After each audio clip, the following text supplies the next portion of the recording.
సంసోను ఫిలిస్తీ దేశంలో మొదట తిమ్నాతుకి వెళ్ళాడు. తిమ్నాతు అనేది ఇజ్రాయేలు దేశానికి ఫిలిస్తీ దేశానికి బార్డర్. జస్ట్ తిమ్నాత్ దాకే కదా అని బార్డర్ దగ్గరికి వెళ్ళాడు. తిమ్నాతు నుంచి వెరీ నెక్స్ట్ ఎక్కడికి వెళ్ళాడో తెలుసా? గాజాకు వెళ్ళాడు, ఇంకొంచెం లోపలికి. ఆ తర్వాత ఎక్కడికి వెళ్ళాడో తెలుసా? షోయరు లోయకు వెళ్ళాడు. షోయరు లోయ ఫిలిస్తీ దేశం యొక్క మధ్య భాగం. దెలీలా చేతిలో పడ్డాడు, ఆత్మహత్య చేసుకుని చచ్చిపోయాడు.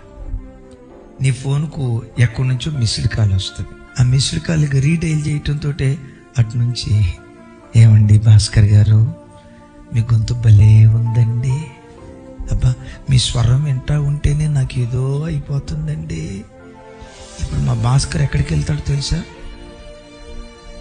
మా ఆవిడ ఉంది, ఎప్పుడు తిడతానే ఉంటుంది, నోటుకొచ్చినట్టు మాట్లాడుతూనే ఉంటుంది. చూడు చూడు ఎంత కమ్మగా ఉందో, ఎంత కమ్మగా ఉందో. లోపల ఎట్లా సమర్థించుకుంటాడో తెలుసా? జస్ట్ టైం పాస్ కోసం మాట్లాడుతున్నా. తిమ్నాత్ ఇది.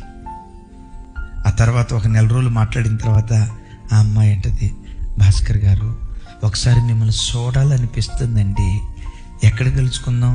లుంబిని పార్కు దగ్గర కలుసుకుందామండి. భాస్కర్ అనుకుంటాడు, నేను వెళ్తే తిమ్నాత్ నుంచి గాజా దాకే కదా, షోయర్ లోయలోకి వెళ్ళనుగా, జస్ట్ పార్క్ దగ్గరికి వెళ్ళి 2 మాటలు మాట్లాడంతే వస్తా. అమ్మో మేము వెళ్ళే చర్చ్ ఏంటి, మేము ఆరాధించే దేవుడు ఎవరు, మేము చేసే భక్తి ఏంటి, జస్ట్ అట్లా మాట్లాడటానికి వెళ్ళి వస్తా, మాట్లాడి 2 మాటలు మాట్లాడంతే వస్తా. అవసరమైతే ఇద్దరం కలిసి ఐస్ క్రీమ్ తింటాం అంతే, ఇంకా అంతకుమించి ఎక్కువ దాటం. అమ్మో మేము పొరపాటును తప్పు చేయం అని అంటాడు. లుంబిని పార్క్కి వెళ్తాడు. మాట కలిసింది.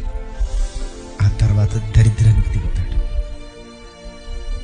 బిడ్డ, సాతాను ఒకేసారి నేను పాపంలోకి ముంచడు, పాపంలోకి లాగడు.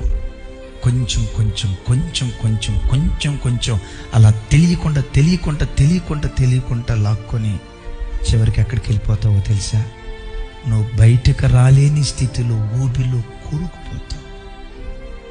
ఒకవేళ తెలుసో తెలియకో ఏ జగటగల దొంగ ఊబిలో నువ్వు కూరుకుపోయినా, ఈరోజు నేను మారుతా యేసయ్యా, నా బ్రతుకు దిద్దుకుంటా యేసయ్యా, ఈ రోత జీవితం నుంచి బయటకు వస్తా యేసయ్యా, నేను ఒక మంచి మనిషిగా బ్రతుకుతా యేసయ్యా, నన్ను లేవనెత్తేసయ్యా అని గుండె లోతుల్లో నుంచి నువ్వు పశ్చాత్తాపడితే, నేను ప్రకటించే నా దేవుడు ఎంతటి ఘోర పాపినైనా క్షమించటానికి సిద్ధమైన మనసు గల